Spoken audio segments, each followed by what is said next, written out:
Bienvenidos a Naranja Digital Podcast, una producción exclusiva de Naranja Multimedios. Aquí encontrarás análisis, historias y reflexiones que desafían lo convencional. ¿Están listos para comenzar? Naranja Digital Podcast. Hoy es nuestro episodio número 4. Es un momento muy especial. Hoy conoceremos a una persona que hace 26 años recibió un llamado de transformación desde la aldea Cefalú, Jutiapa, Atlántida. Hoy nos acompaña el pastor Hernán Ruiz con un testimonio vivo de fe y perseverancia, sirviendo a Dios junto a su familia, con mucho esfuerzo, con mucha fe. Pastorea actualmente en la aldea Cefalú y pastorea aquí también en Zonaguera. Gracias al pastor por aceptar nuestra invitación. Muchas gracias, pastor Hernán Ruiz. Bienvenido. ¿Cómo se siente al acompañarnos en este episodio número 4? Bueno, pues que Dios les bendiga a todos y es una gran bendición. En esta tarde Dios nos dé la oportunidad de estar en este lugar, además de hermanos, amigos, y creemos que Dios ha abierto esta puerta de bendición y nos sentimos felices, tranquilos. Qué bueno, todo tranquilo, todo controlado, ¿verdad? Amén. Perfecto. Ok, queremos conocer de Hernán Ruiz. ¿Quién era Hernán Ruiz antes de llegar a los pies de Cristo? Bueno, tenemos un testimonio bastante profundo porque nuestro nacimiento, pues yo fui engendrado por mi padre biológico, un hombre alcohólico, asesino, violador.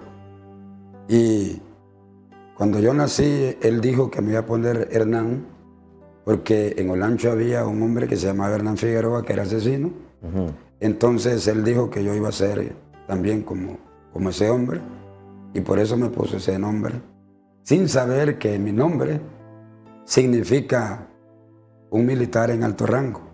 Perfecto. Entonces, este nombre impactó no en el mundo secular, sino en el mundo espiritual. Cuando yo nací, a los pocos días, él abandonó a mi mamá. Yo a él nunca lo conocí. Y empezó mi vida a ser una vida bastante difícil, siendo un bebé. Mi mamá, con mucho sacrificio, pues, ella me tomó y me sostuvo. Pero tuve 3 varones más como padres, un tío, un abuelo, un padrastro. Y pues un niño en ese ambiente no es feliz. No es feliz porque no es su propio padre. Exactamente. Entonces,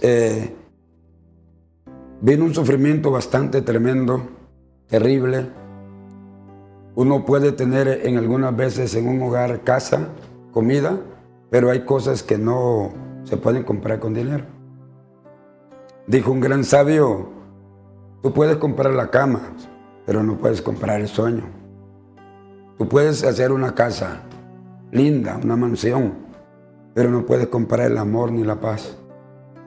Entonces, todas las cosas tienen un origen para que se lleven a cabo en la vida de uno.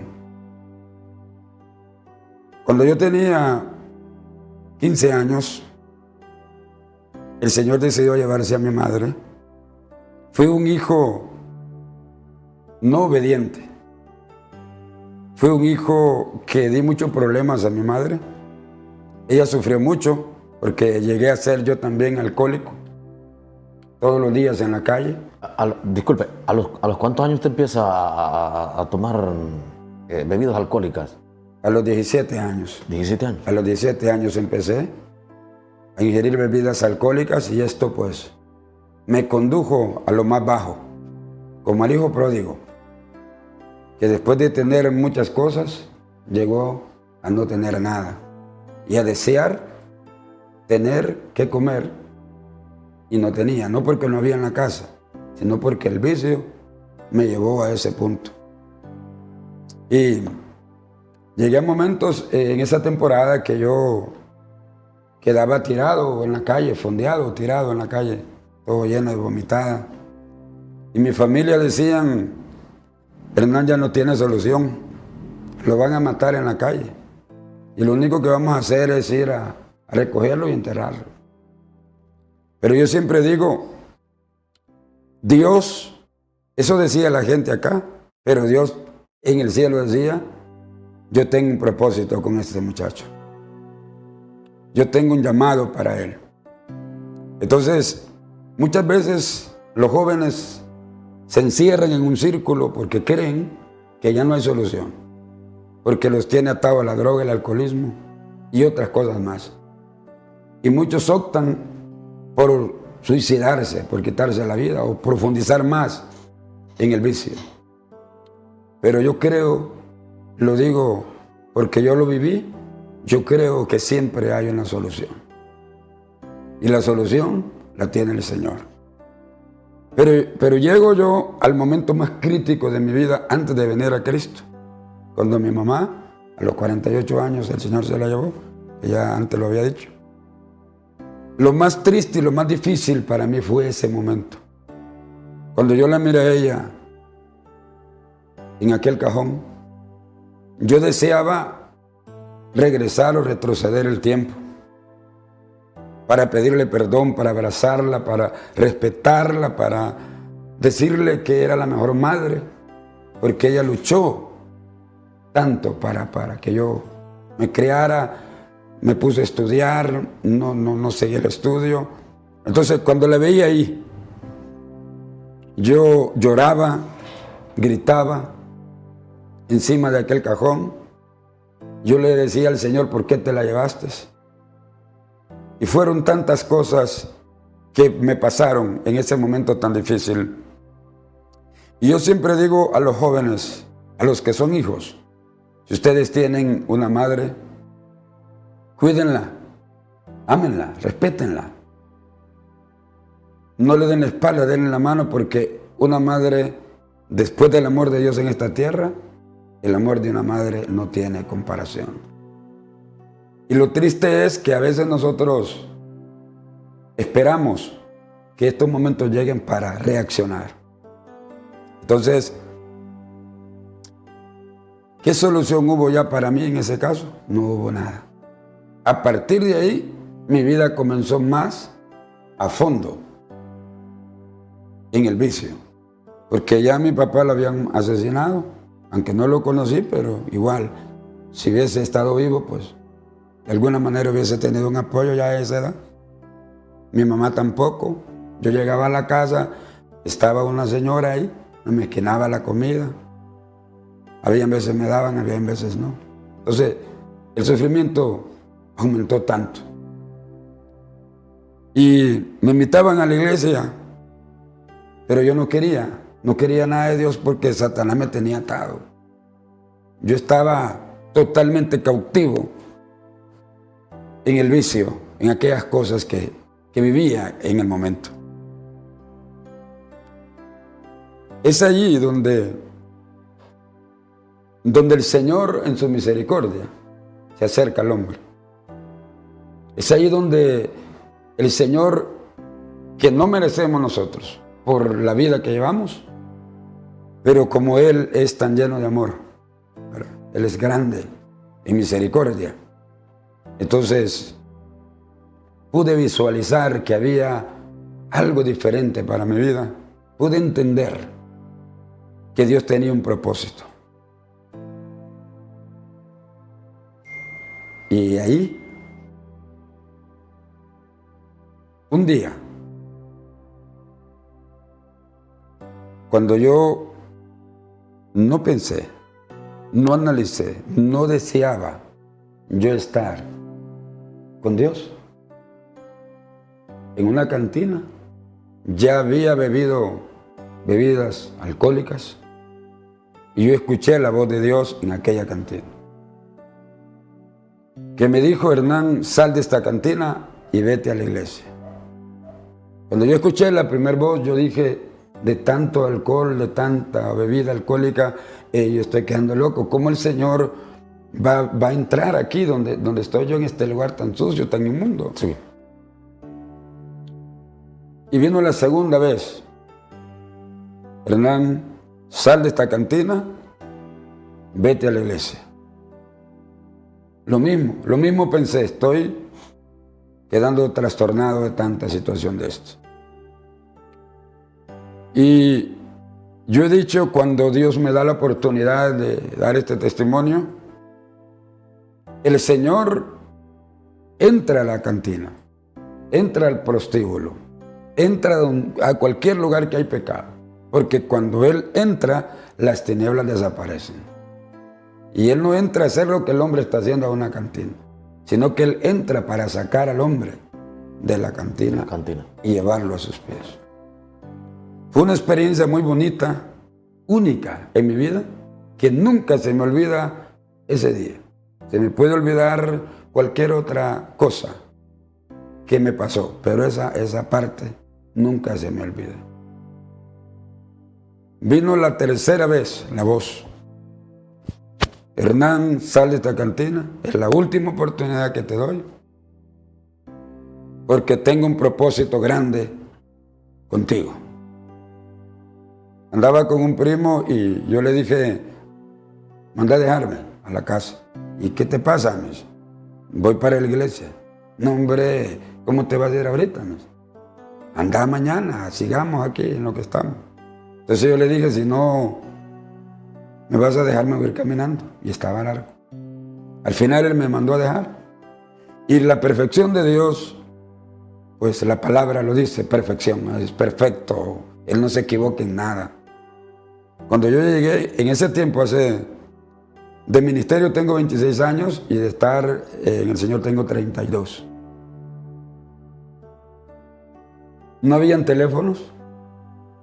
Cuando yo me bajé del carro me salieron a contar dos hermanos que no sabían que yo iba. El pastor, cuando yo entré a la iglesia, estaba predicando, haciendo el llamado. Fue algo tan perfecto. Y yo no me detuve, no me paré. O sea, entré a la iglesia y como el pastor estaba haciendo el llamado, continué hacia adelante, hasta que llegué al altar llorando. Y ahí tomó Jesús mi vida. Y a partir de ese tiempo he permanecido en el ministerio. La gente dudaba porque la gente supo que yo iba borracho.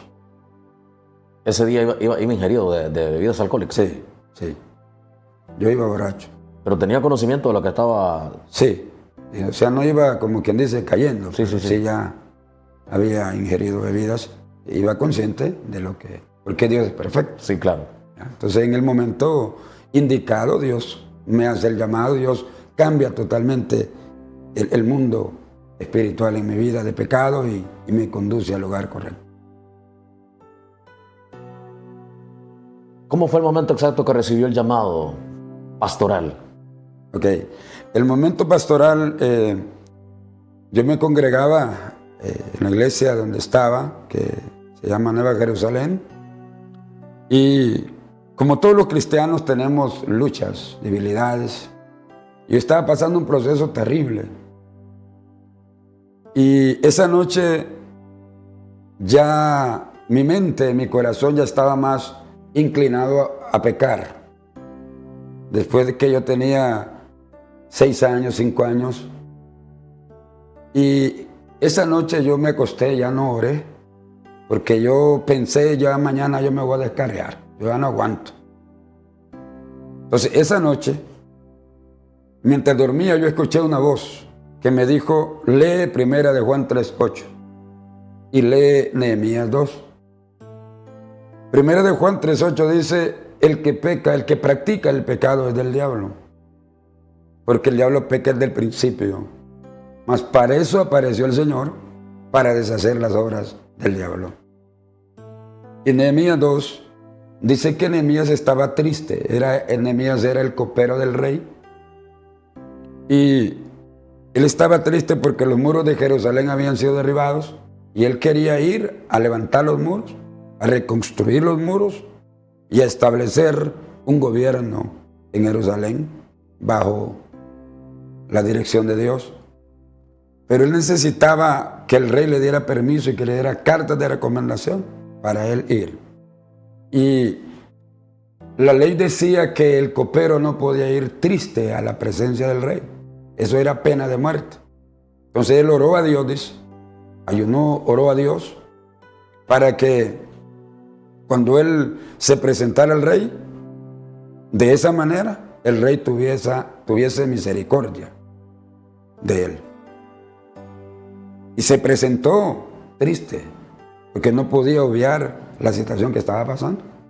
Y el rey le dijo, ¿por qué está triste tu corazón y tu rostro? Entonces él le dijo lo que estaba pasando, lo que había pasado en Jerusalén. Y le pidió que le diera permiso. Y le dio permiso.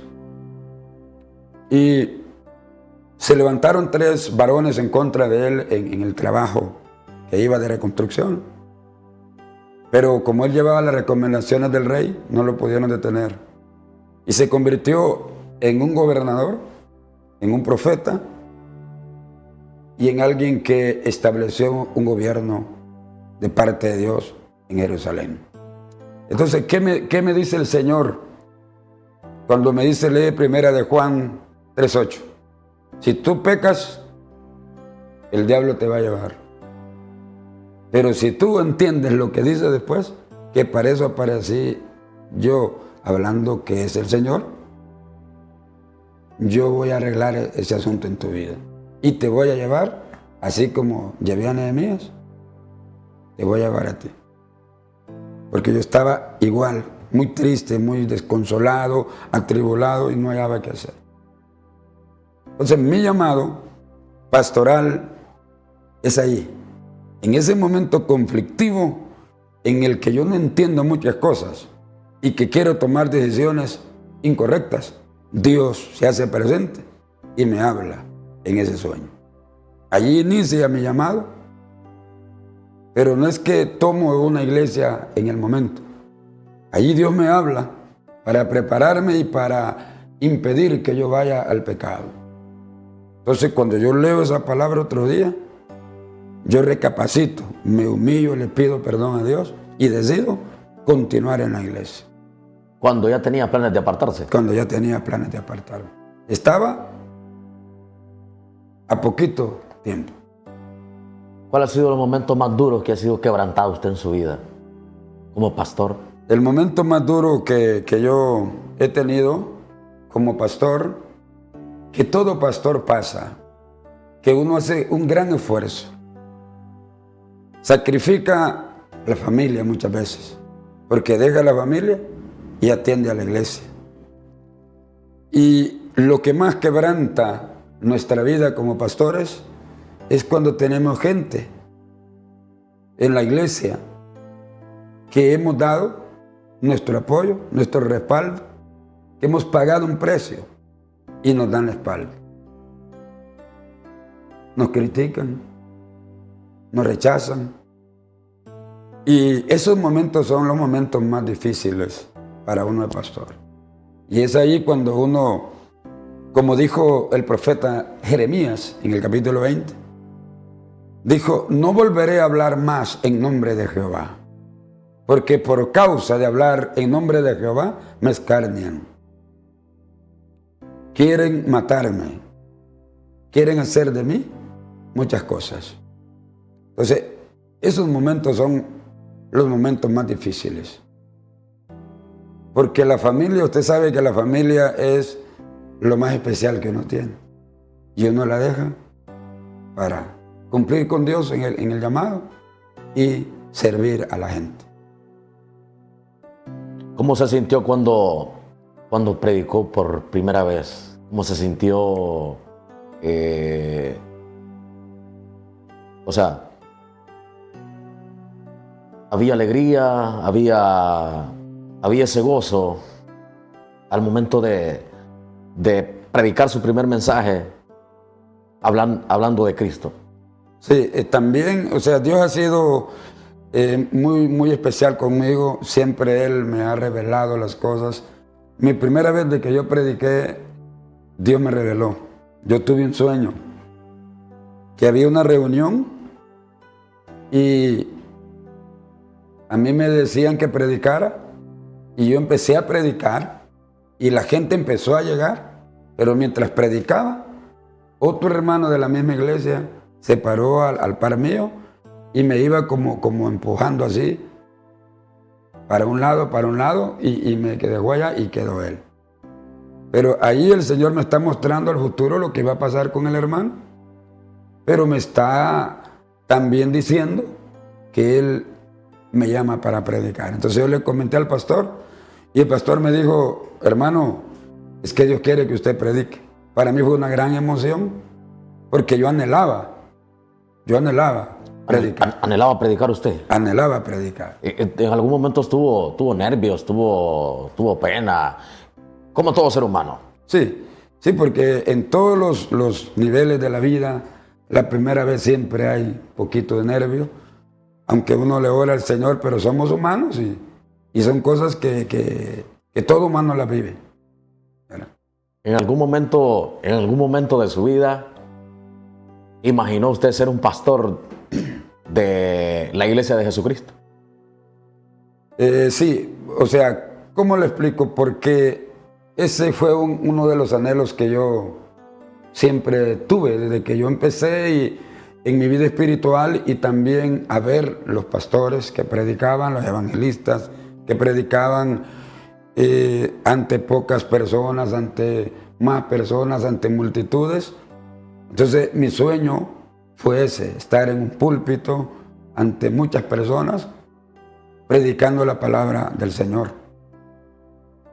Sí lo tuve.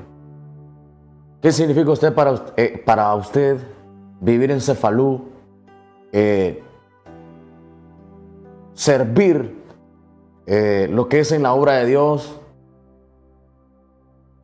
y estar al frente digamos en este caso, de un redil, pero que, o sea, el esfuerzo que hace de movilizarse desde lo que es el de Cefalú, Jutiapa, Atlántida hasta Zonaguera?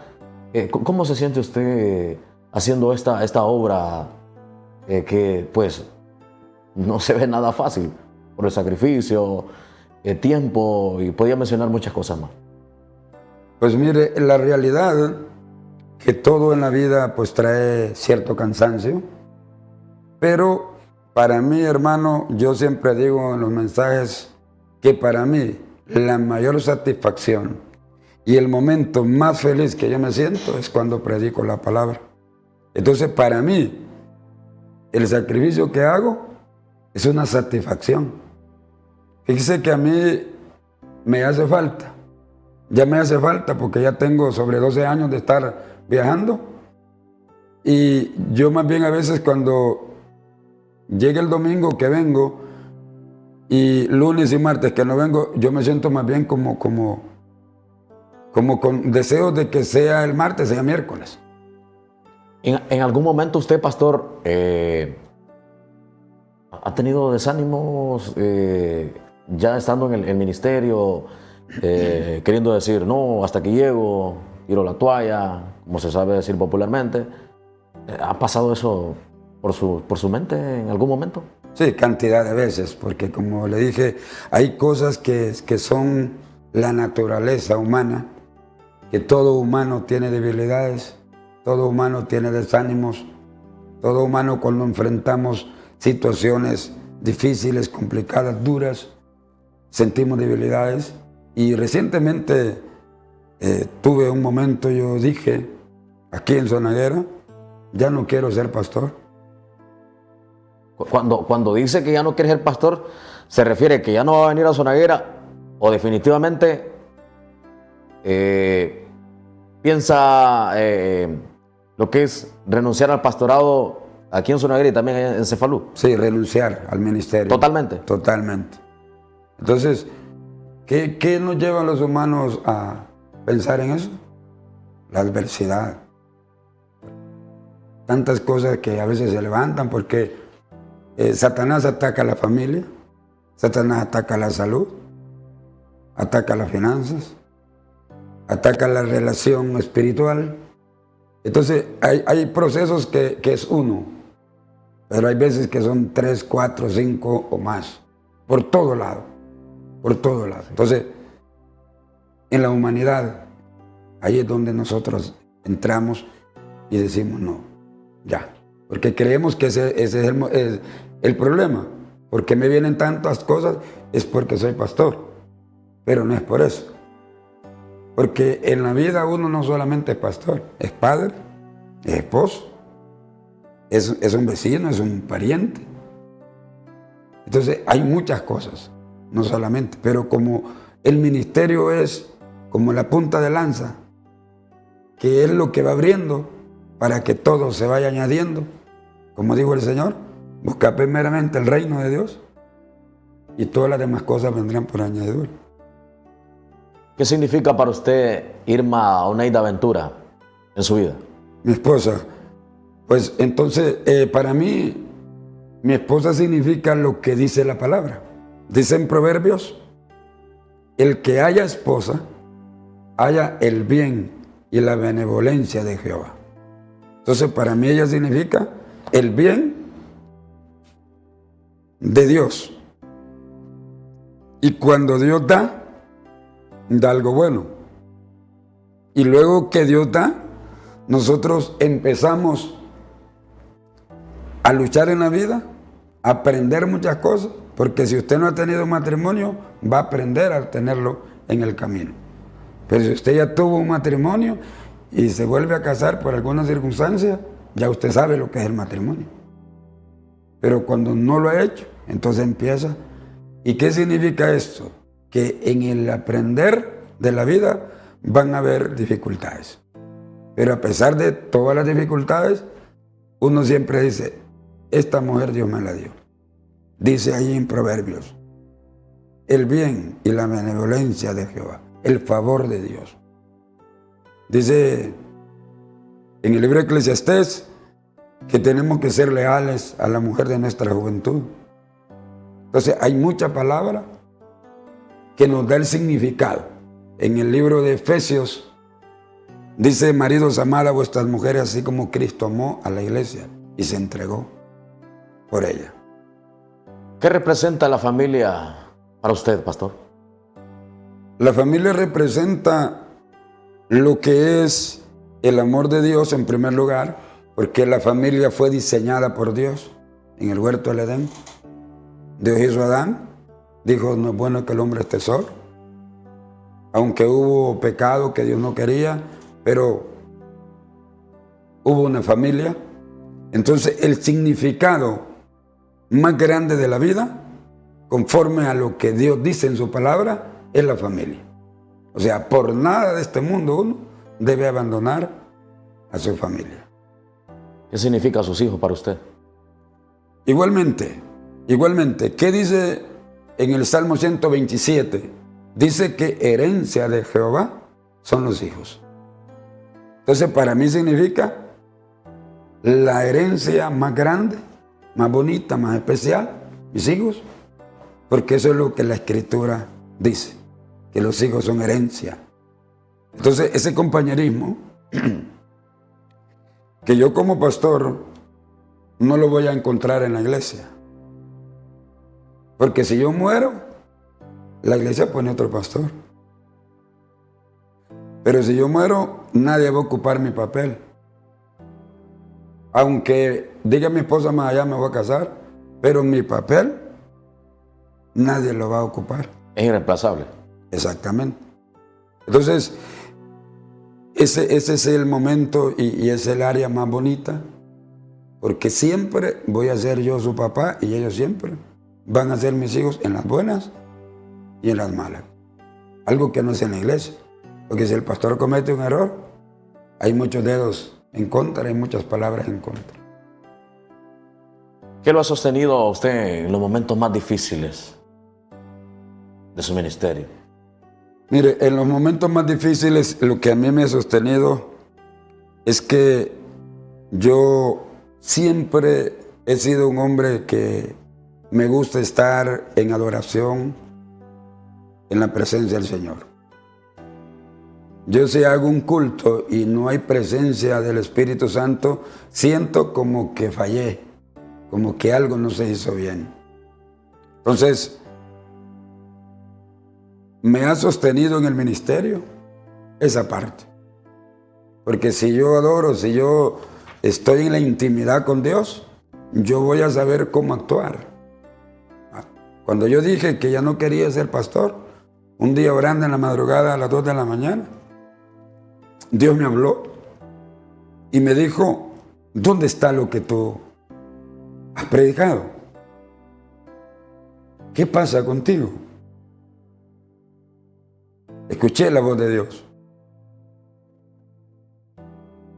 ¿Te das cuenta quién eres? Todo lo que yo he hecho en tu vida, ¿de dónde te saqué? Y ahora, ¿por qué estás hablando de esta manera? Entonces, cuando uno está en la intimidad con Dios, Dios habla con uno. Porque cuando yo oro, hablo con Dios. Cuando yo callo, Dios habla conmigo. Entonces uno oye la voz del Señor. Entonces, en 2 ocasiones, 2 madrugadas, Dios me habló esta palabra y eso siempre me ha sostenido en el ministerio. ¿Siente usted que ha cumplido con sus sueños, metas y propósitos? Pues yo creo que nosotros los humanos nunca vamos a cumplir todo lo que deseamos o lo que soñamos, porque es tan largo este camino ministerial, si hablamos en ese punto del ministerio, que a veces nosotros no alcanzamos algunas cosas que también fue una palabra que Dios me reveló. Tenemos un llamado, pero para mantener y que este llamado crezca, tenemos que buscar más en oración, en ayuno, vigilias. Y a veces como que nos retenemos en estos casos. Y como la palabra de Dios es una sola y no cambia. Si el Señor dice que si le buscamos, si nos acercamos, Él se va a acercar a nosotros. Y si no lo hacemos, entonces no sucede. Entonces siempre hay mucho por qué cumplir o mucha respuesta que tenemos de parte de Dios porque nosotros nos quedamos cortos. ¿Cómo enfrenta usted las críticas hacia los pastores? Sí, es una excelente pregunta porque hace unos meses yo estuve pasando un proceso de crítica contra mi vida porque usted sabe que el punto más sensible para nosotros los pastores son nuestros hijos y el comportamiento a veces que ellos tienen que no quieren servir al Señor. Y la gente pues nos tira, ¿verdad?, en ese punto. Que él está predicando, pero que los hijos no están caminando como deben caminar. Entonces es lo mismo.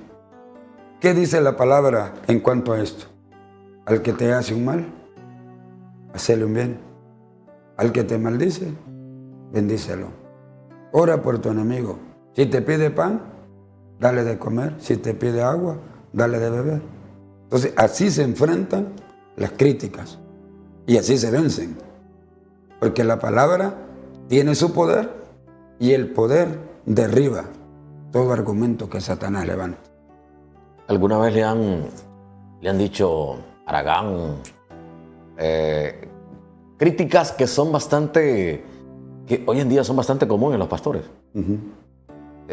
¿Alguna vez le ha pasado eso, escuchar comentarios que ofenden, que se siente mal escucharlo, pero que en la fortaleza de Dios pues trata de tener la paciencia necesaria en este tipo de momentos? Sí. No, usted me pregunta si alguna vez, no una vez, miles de veces. ¿Muchas veces? Muchas veces.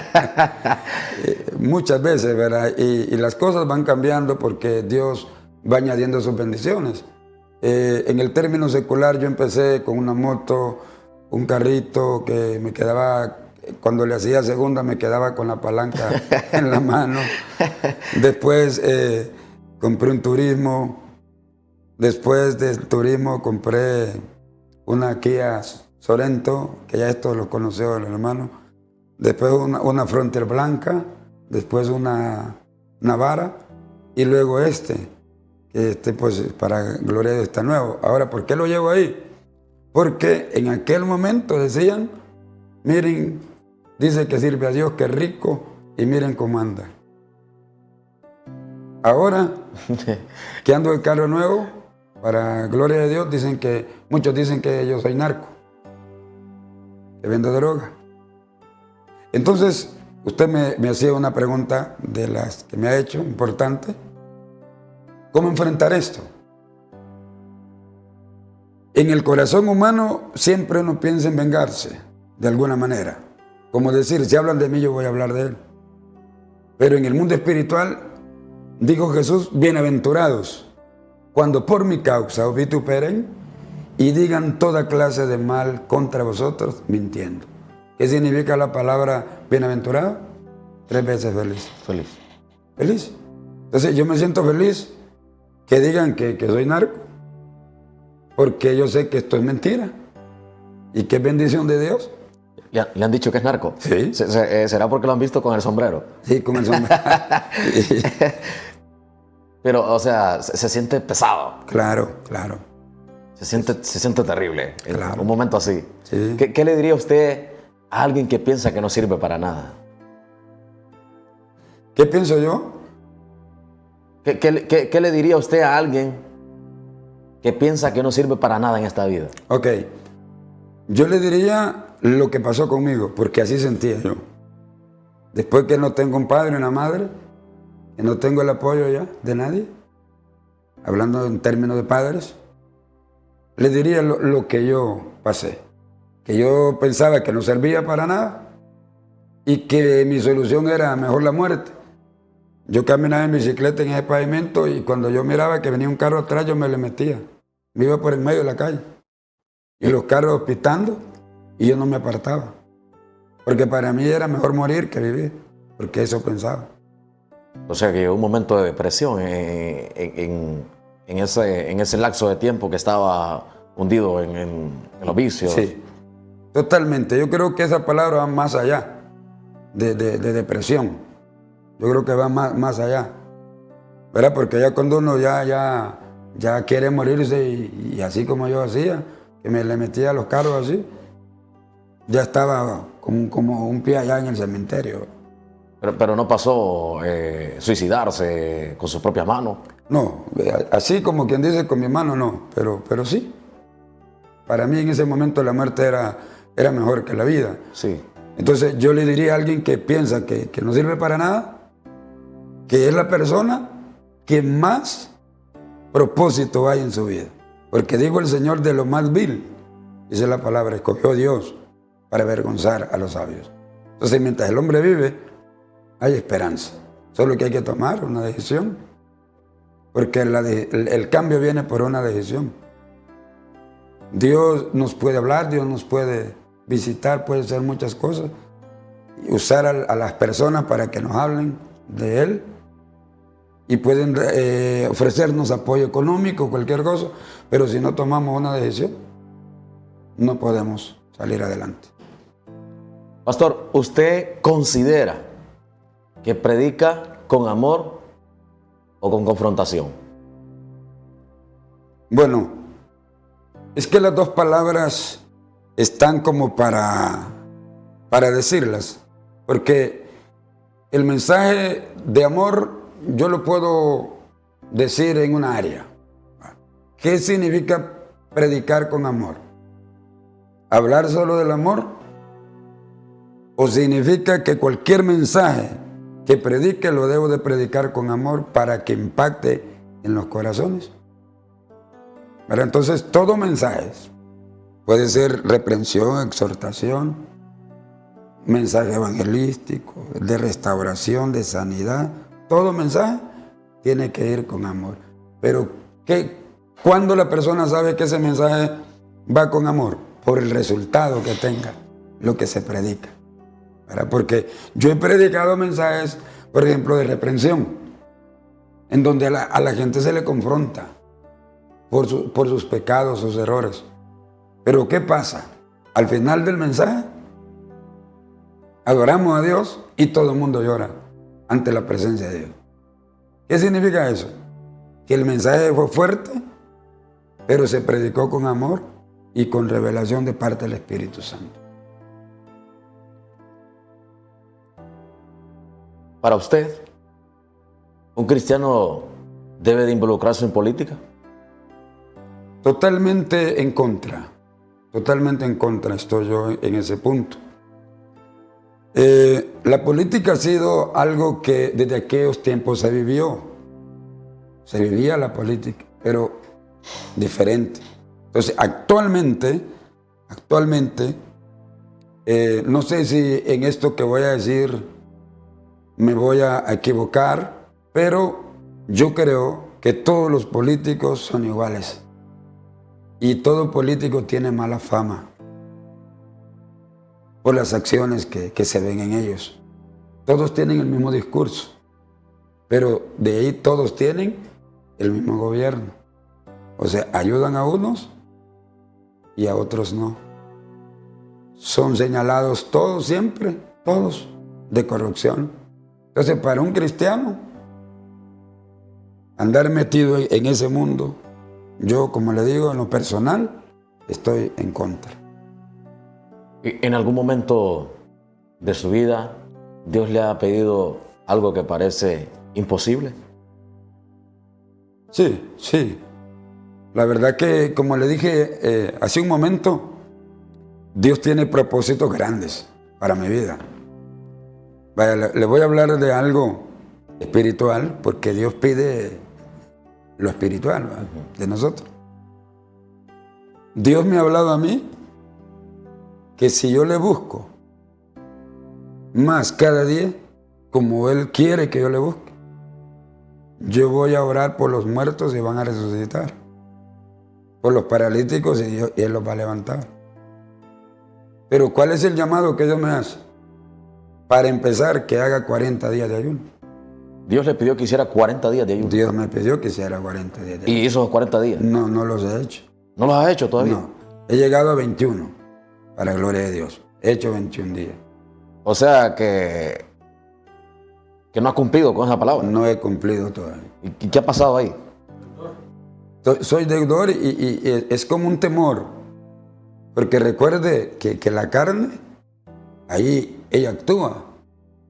Y también actúa el enemigo, ¿verdad? Entonces decir, Señor, hoy empiezo 40 días, eso se requiere de una valentía que va más allá de lo que nosotros como humanos, que no lo tenemos. ¿Considera usted que puede llegar a un momento de cumplir eso que Dios le está pidiendo? Sí, sí, lo considero y lo tengo en mi corazón y le pido a Dios que me dé la oportunidad y que me dé la convicción de hacerlo. Hernán Ruiz va a hacer esos 40 días. Bueno, es que en este caso no es de que yo lo quiera hacer o que me comprometa a hacerlo, sino que es una orden de Dios. Entonces las órdenes de Dios se deben de cumplir. Entonces yo estoy comprometido, deudor, y en mi corazón y en mi mente tengo que hacerlo. Tengo que hacerlo. Tiene que cumplirlo. Tengo que cumplirlo, porque si no lo cumplo cada día voy a ir en procesos por no obedecer en lo que Dios me ha mandado. Tiene serio compromiso. Sí. Tiene serio compromiso. Muy serio. En el transcurso de estos 26 años, ¿cuál es la lección más importante que usted ha aprendido? La lección más grande que yo he aprendido, hermano, es de que, como dice la palabra, los errores son de humanos. Y mi lección más grande que yo he tenido es errores que he cometido en este caminar. Porque cuando Dios tiene un llamado para nosotros especial, cualquier cosa, que a veces uno tiene una expresión que hay pecados pequeños. Delante de Dios no existe. Pecado es pecado. Y la Biblia dice que la paga del pecado es muerte. Si una persona se roba una aguja, ahí lo dice, se roba, es ladrón. Y si se roba una vaca, el ladrón igual. El ladrón igual. Entonces, esa ha sido la lección más grande que en mi caminar he tenido. Errores que uno comete. y que estos errores lo llevan a ser corregidos y la corrección de Dios son castigos. ¿Ha tenido que perdonar a alguien que le ha hecho mucho daño, pastor? Cantidad de gente. ¿En serio? Cantidad de gente. Pero en sí lo ha hecho de corazón. Sí. Porque, ¿qué pasa si nosotros no perdonamos de corazón? Somos hipócritas. ¿Y qué dice la Biblia del hipócrita? No va a entrar al reino de los cielos. ¿Qué se siente? ¿Qué se siente? ¿Qué se siente perdonar a alguien que le ha causado tanto daño? Puede ser con hechos, puede ser con palabras. ¿Qué se siente, pastor? Bueno, cuando uno perdona de corazón se siente liberado. Porque el no perdonar es estar cargado. Entonces, cuando uno perdona, uno se siente liberado. Pero en algún momento usted ha sentido como quien dice, aquello que lo quema por dentro. Sí, no, claro. ¿Verdad? Claro. ¿Suele pasar? Sí, sí. Sí, porque de repente uno dice, esto no se lo voy a perdonar a fulano. Porque le pasa a uno de pastor, le pasa lo que pasó con Jesús. Que el discípulo que andaba lo traicionó. Entonces a uno de pastor le pasa eso. Al que anda más cerquita de uno, a veces ese es el que lo traiciona. Como sabe los trámites y todo. Entonces,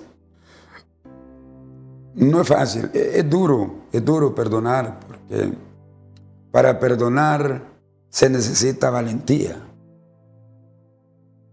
Valentía y se necesita la sinceridad, porque usted sabe y yo sé que Dios todo lo ve y todo lo oye. Correcto. ¿Cuál ha sido el mayor sacrificio que te ha hecho en su ministerio? Pues yo creo que el mayor sacrificio, hermano, que he hecho en el ministerio, con la ayuda de Dios, es estar de pie hasta hoy, en estos 26 años. Porque el ministerio pastoral es el más difícil. De todos los ministerios, es el más difícil. ¿Por qué considera usted que es el más difícil? Lo considero porque uno tiene que convivir con la gente toda una vida. Un evangelista va a pregar una campaña y se va tranquilo a su casa. Un maestro va a dar una conferencia y se va tranquilo a su casa. Y un pastor no. Todos los días tiene quejas, dificultades con la gente. Arregla uno, salen 5, salen 10. Todos los días. Todos los días. Hay problemas, hay dificultades. Entonces es el ministerio más difícil de todo lo que... El pastorado. El pastorado. Luchar con diferentes temperamentos. Imagínense, cada cabeza es un mundo. Cada quien tiene un carácter. ¿Cuál ha sido el milagro más grande que usted ha visto? El milagro más grande que he visto yo fue una vez en una campaña en Silca Olancho. ¿En Silca Olancho? Silca Olancho. ¿Cómo fue esa experiencia? Esa experiencia fue maravillosa porque hasta hoy es la única más grande que he tenido. Después de que predicamos, llamé a los enfermos y llevaron una mujer en silla de ruedas. Silla de ruedas. En silla de ruedas. Empezamos a orar. Créame que yo en mi corazón no pensé que esa mujer Dios la iba a levantar. ¿Habían dudas? Sí. Yo estaba orando por ella, pero no tenía esa convicción al 100. ¿De que se iba a levantar? De que Dios la iba a levantar. Estaba corto de fe. Estaba corto. Porque el ambiente, porque en esos lugares la brujería se mueve mucho. Y el ambiente estaba tenso, con poca libertad, poca unción. Pero lo bonito fue cuando llegó el momento. Yo pronuncié aquella palabra que le dijo Pedro y Juan al paralítico que era llevado al templo del Hermoso para pedir limosna. Perfecto. Entonces cuando llegó el momento, yo le dije esa palabra. Como le dijo Pedro, así textualmente, como le dijo Pedro a aquel paralítico, no tengo oro ni plata, pero lo que tengo te doy en el nombre de Jesús. Y le agarré la mano, levántate y anda. ¿Se levantó aquella mujer? Se levantó. Dios la levantó. Ese ha sido el milagro más grande. Se quedó sorprendido, me imagino. Sorprendido, y ustedes, la gente. ¿Era notorio? Notorio. Ella entró, una hija la metió a la iglesia en la silla, y cuando terminó todo, salió caminando. ¿Hace cuánto tiempo fue eso que sucedió ese milagro? Eso ya hace como unos 8 años por ahí. Y de allí milagros también, han habido milagros Por ejemplo, he orado por muchas mujeres estériles que no pueden concebir. ¿Y han concebido? Y Dios les ha dado muchos testimonios. He orado por gente con cáncer aquí por la radio. Y han llamado que Dios las ha sanado. A través de la radio usted ha orado y la gente ha recibido milagros. Cantidad de milagros. Sí, cantidad de milagros. Problemas del vientre en las mujeres, como dije, de cáncer, problemas de audio. Sí. Muchos milagros Dios ha hecho. Pastor, estamos ya casi culminando con este episodio. Yo tengo una pregunta tan puntual que la he analizado, la he pensado y algunas veces yo le he comentado con nuestro director de podcast, el encargado de cámaras, y yo le he preguntado muchas veces, y esta oportunidad no la quiero dejar pasar por alto. ¿Qué pasa hoy en día con... Voy a ser bien específico. ¿Qué pasa hoy en día que ya no se sienten... hoy en día ya no hay esos cultos unidos que antes era notorio, que culto unido por acá y aquello tan bonito, aquellas campañas de salvación, la gente llegaba, se salvaba, habían milagros. Considero que hay una desunión en el pueblo de Cristo. O sea, algunos pastores en contienda, otros pastores que no invitan al pastor que por esta razón, o sea, ¿qué pasa ahí, pastor? ¿Qué pasa? ¿Por qué esa frialdad en el pueblo de Cristo? Bueno, para empezar, por una parte, dijo el Señor, en los últimos días, a causa de la maldad, el amor de muchos se enfriará. Y no habla de maldad solamente allá afuera en el mundo, habla también de lo que usted mencionaba, la maldad que en medio del pueblo de Dios está viendo. ¿Qué está pasando? Hay un espíritu gigantesco de egoísmo en el pueblo. Hay un espíritu gigantesco de hipocresía. Hay un espíritu gigantesco de contienda, de lucha de poder. Que aquel que tiene más gente menosprecia al que tiene poca. Y dice, se anda mal porque no tiene la gente que yo tengo. Hay un espíritu gigantesco de las denominaciones, de los rótulos. Como usted decía, este ministerio tal no se reúne con aquel ministerio, porque aquel danza a mí no me gusta, el que no danza, al que danza y viceversa, que otros que ya no creen que no hay profecías, que no hay apóstoles, ahora en este tiempo. Entonces hay un desorden tremendo en el mundo espiritual. No hay unidad, hermano, aunque hablemos de la unidad, pero no hay. Se habla bastante de amor, bastante en el pueblo cristiano, y muchas personas no lo están practicando, incluso hasta pastores. Sí, no hay amor.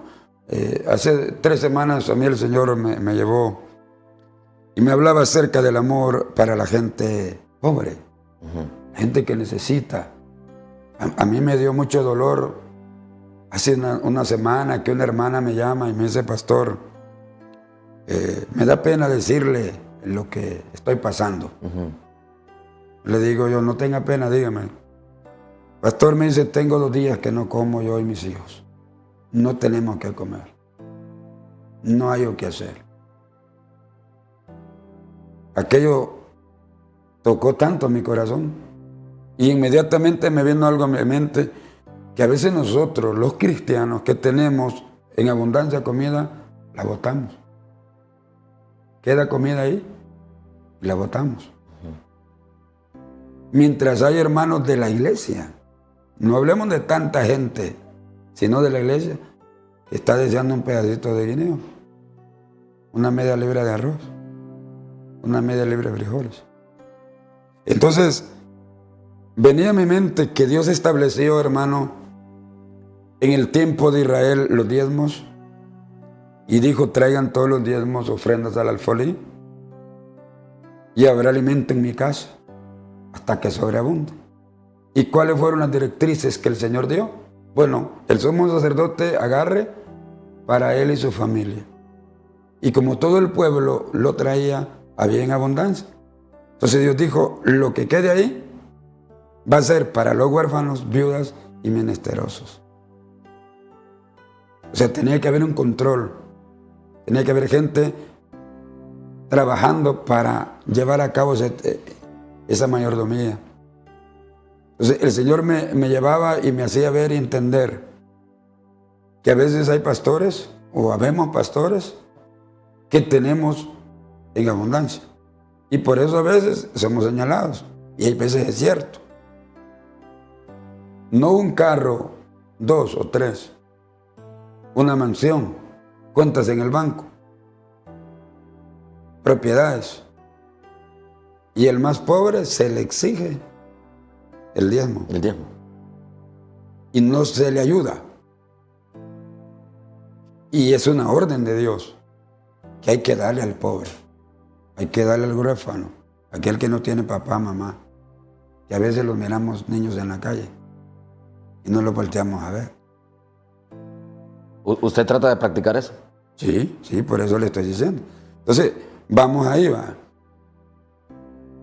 Entonces, nosotros tenemos un negocio de verdura. Entonces, el Señor me indica que yo lleve de todo y que aparte lleve 500 lempiras en efectivo a esa persona. Y Dios me ha como comisionado que yo esté cada semana ayudando en algo a esa familia. Entonces hemos establecido en la iglesia también. De la hermana que lo llamó. De la hermana que me llamó, pero no solo de esa, va otras personas que yo sé. Que está apoyando también. Ajá. Entonces, en la iglesia hemos establecido que todos los miércoles, por ejemplo hoy, damos una ofrenda especial, no una tradicional, que llevamos a veces $1, $2, $5. Sí. Sino una ofrenda especial para ayudar a la gente que necesita. Porque eso es algo que a uno le abre. ¿Qué pasó? Nosotros estamos en una construcción ahí. Y hace una semana, unos hijos de una hermana en la iglesia llamaron y dijeron que iban a dar 50,000 lempiras para la terminación del proyecto. Y si falta más, ellos lo van a terminar. Entonces, ¿qué dice la palabra? Que el que le da al pobre, a Jehová presta. O sea, eso es tan recompensado. Sí. Entonces, el punto está aquí. Yo soy pastor y no debo de criticar a otro pastor, pero sí decir la verdad que la Biblia nos dice. Perfecto. Aquel que tiene, ya dije, 1, 2, hasta 3 carros, 1, 2, 3 mansiones, propiedades, empresas, y están destruyendo a aquel que apenas come. Entonces, por causa de no hacer tantas cosas que son mandamientos, el pueblo está así. Como usted decía, esos eventos que había antes.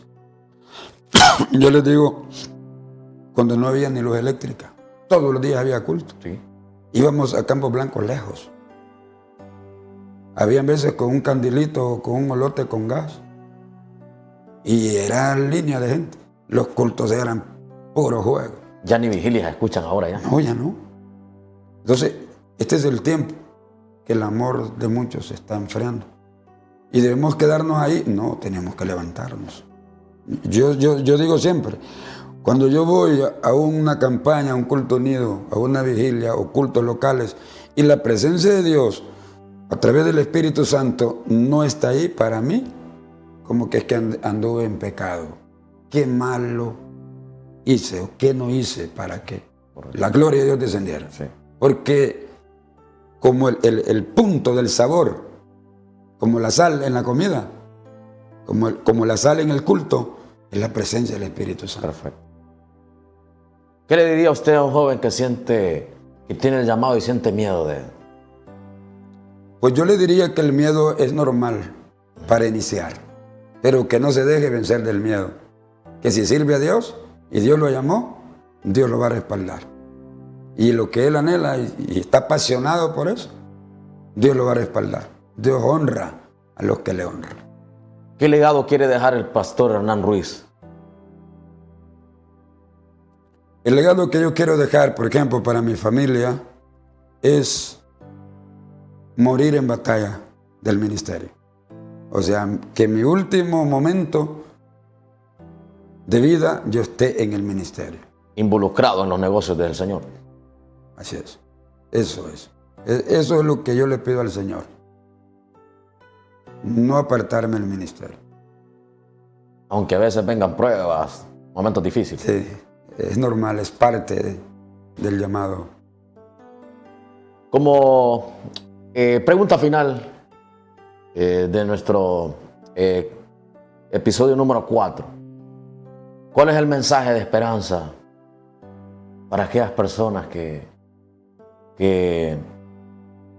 han perdido la esperanza, que han perdido la fe, que están en un estado bastante crítico en los diferentes aspectos? ¿Cuál es el mensaje que usted le daría a esta gente que está pasando momentos difíciles? Bueno, yo les diría lo que dice la palabra, que mientras el hombre vive hay esperanza.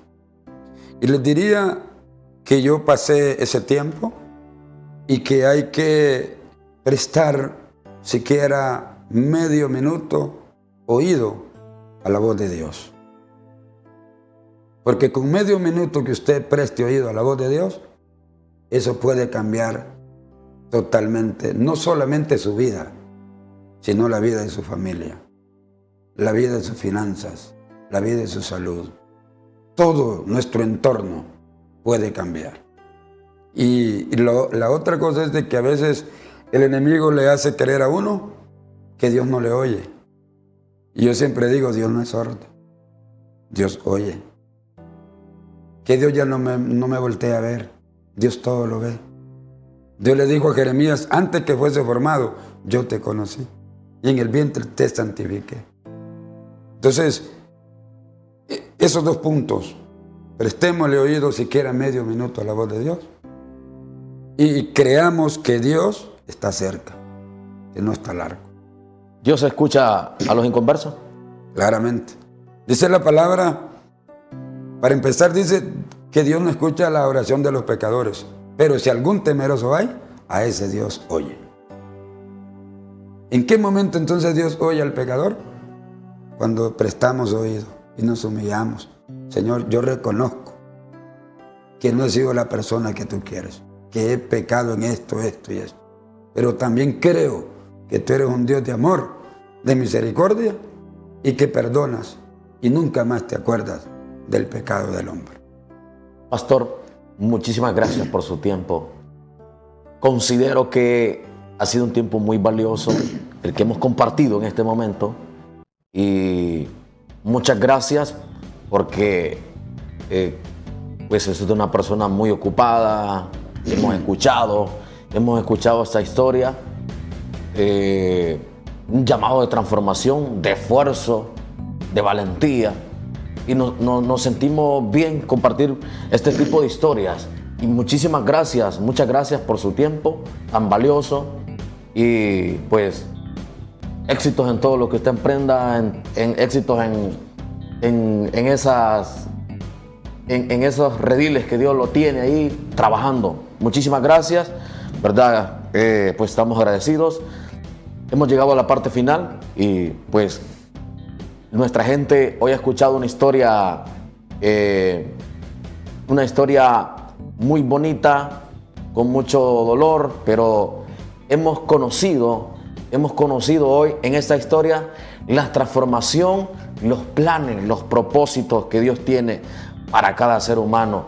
Así de que, así como un día Dios levantó al hermano, al pastor Hernán Ruiz, pues también puede levantar a usted que está pasando momentos difíciles, que se encuentra tirado en lo más profundo del fango, porque Dios es un Dios poderoso y misericordioso. Muchas gracias. Nos vemos en otro episodio más de Naranja Digital Podcast. Un placer haber compartido con el pastor Hernán Ruiz, lo cual le tenemos mucho aprecio. Gracias en nombre de Rafael López Ortiz, presentador. Gracias a nuestro director general en cámaras, Orly Coto. Les deseamos muchas bendiciones.